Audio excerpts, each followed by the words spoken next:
Hey, it's James here. Now, if you're looking for the ultimate microphone arm for your studio setup, stay tuned because we're going to be talking today about the YellowTec Mika.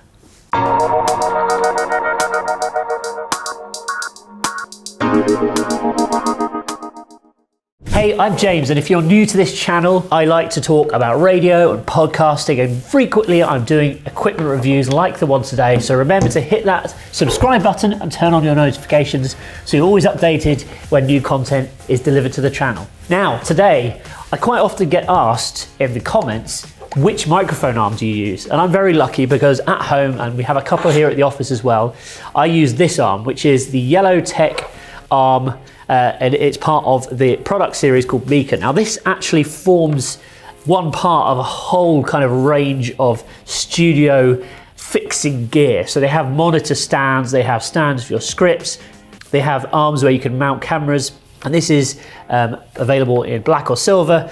As you can see, one of the reasons that it's so popular is it just looks really sleek. You know, the cable's built into the arm, and it has a kind of nice matte black finish. And of course, it's great quality. I've been using them for the past couple of years. A lot of people are thinking, well, can I go and get one of these?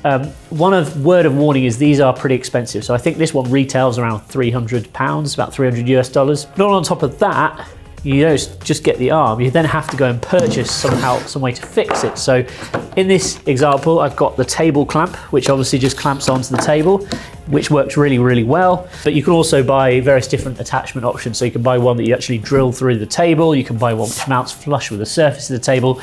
So not only do you need to go out and buy the arm, but you also need to go and buy the way to mount it. So once we've got it mounted, brilliant, we're ready to go, right? We're ready to connect our microphone. Well, actually, no.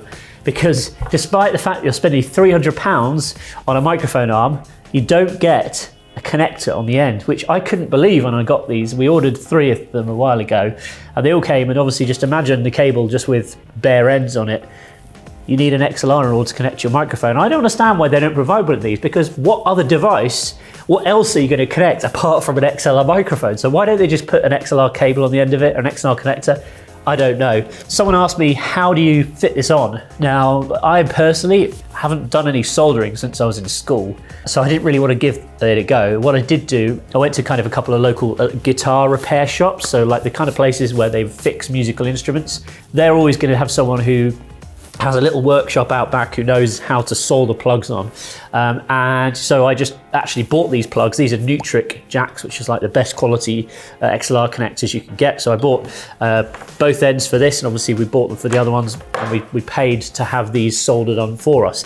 But something to bear in mind if you're thinking about buying one of these microphone arms. One of the things I like about them is they kind of swivel really, really freely. It's nicely designed. As I mentioned, it's kind of designed as part of a wider studio system. The cable's built in, meaning you don't have kind of like loose cables everywhere, and you know the tension on them is pretty good. If you've got a heavy microphone, perhaps you have a big condenser microphone such as the Neumann U87, these will deal with it absolutely no problem at all. Whereas a lot of the cheaper microphone arms you get won't cope with the weight. What else do I like about this? Well, pretty much that's it. I think it's really one of these things you kind of buy for vanity reasons. You will see these used in pretty much every commercial radio studio and lots of commercial podcasting studios as well. They have kind of become the industry standard, but as a result, you do pay a price. Now, do I think it's worth it? Well, I'll let you be the judge of that. The one thing I would say is think about what microphone you're mounting on the end.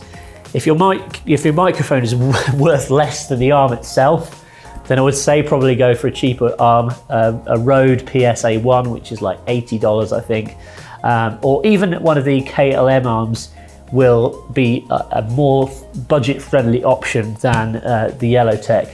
Do they look as nice? I don't know. Let me know in the comments below. Maybe you're thinking about going and buying one of these and investing in the Rolls Royce of microphone arms. Tell me what you think, and tell me if you're going to go and buy one. Comment below, let me know, and do you think it's worth the money? Hey, before you go anywhere, I have a quick question for you. Do you have a podcast? And if you do you want to book more interesting, high-profile guests on your show?